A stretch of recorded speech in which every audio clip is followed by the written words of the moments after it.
Аллаху Аллах, Аллаху Аллах, Аллаху Аллах, Аллаху Аллах, Аллаху Аллах.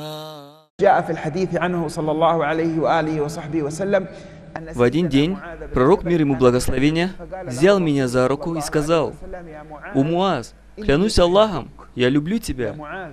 Затем он сказал Муазу: «О Муаз, я завещаю тебе, не переставай произносить после каждого фарз намаза эти слова.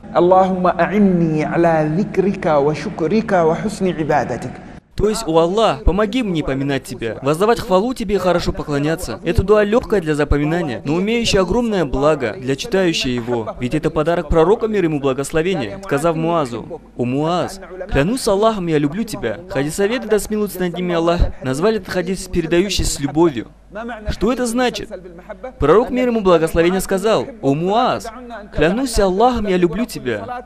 Завещаю тебе, не переставай произносить после каждого фарз намаза эти слова». Муаз, в свою очередь, передавая этот хадис другим, говорил: «Я люблю вас, не переставайте произносить после каждого фарз намаза эти слова».